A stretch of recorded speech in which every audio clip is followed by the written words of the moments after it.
नानीले खुवाएर भ्याएँ अनि आएर हेरेको त है मैले त ग्यास त ठुलो पारिरहेछु कि लास्टमा त ए भगवान् मेरो तरकारी डढेर ध्वस्तै भएछ। त्यसपछि फेरि मैले कराही माझेर इत्ति टमाटर तेलमा टमाटर फत्काएर अनि त्यही अघि डढेको तरकारी भनौँ हो त्यही राखिदिएँ अनि त्यस्तो गरेर अनि त्यसपछि अनि अलिकति पानी राखिदिएँ अनि अब यो मजाले पकाउँछु कि एकछिन उमाल्छु अनि यता मकै पनि पाक्दैछ बुवा मम्मीको लागि उता मैले भात चाहिँ पकाइ पाकिसक्यो अनि यता भाँडा पोखाल्छु अब मैले चाहिँ माझिसकेँ भाँडा अनि यता पोखाल्छु भाँडा पोखाल्दै अनि उता तरकारी फत्केको हेरिरहन्छु अनि भाँडा माझेर भ्याइसकेपछि फेरि अरू काम हुन्छ कि नानीलाई सुताउन पर्छ अनि झ्यामझ्याम आफ्नो काम भ्याएपछि यहाँ नानी चाहिँ खेलिरहेछ होला भनेको यसले हाई हाई गरिरहेछ अनि यसलाई गएर एकछिन यसो गरेको यो निदाउन आत्ति थिएँ अनि सुतिहालेँ। मौसम कति सफा थियो नुहाइदिन पर्यो भनेको घाम झर्क्यो फेरि नुहाउन त्यत्तिकै भयो अनि हामी चाहिँ खाना लायौँ बुढाबुढी भएर।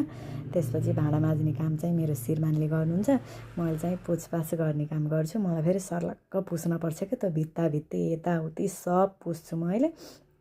सर्लक्क पुसेपछि चाहिँ आनन्द आउँछ क्या देउसभरि सफा हुन्छ कमीलाई पनि लाग्दैन।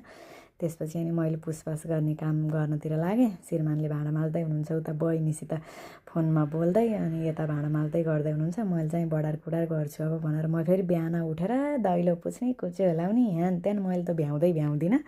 त्यही भएर मैले चाहिँ आनन्दले खाना खाइसकेपछि नानी सुतेपछि बल्ल सर्लक्क सफा गर्छु क्या घर। मलाई फेरि यो लोतेपोते पाराले काम गरेको मनै पर्दैन क्या अलिकति सर्लक्क हुनुपर्छ। त्यही भएर त्यसको लागि चाहिँ अलि आनन्दले गर्नलाई नानी चाहिँ सुत्नै पर्छ।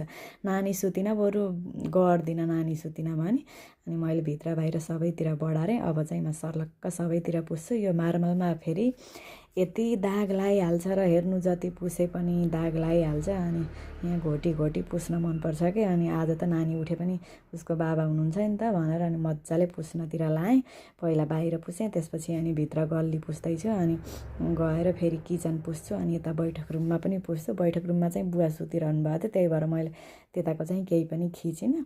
अनि यो सब पुसपास गरेपछि बल्ल मेरो काम सकिन्छ साथीहरू। यो पोछा सुकाउँछु अब घाम चाहिँ मजाले घाम लागेछ नानी चाहिँ सुतिरहेछ अनि म चाहिँ यतापट्टिको नानीसित जिस्किँदै क्यार्दै त्यहाँ पोछा धुनतिर लाएँ अनि त्यसपछि यो गरेपछि हात खुट्टा धुन्छु मैले। त्यसपछि बल्ल मेरो काम सकियो साथीहरू। मेरो हुलिया हेर्नु यस्तो छ। ल अब नेक्स्ट भ्लगमा भेटौँला बाई।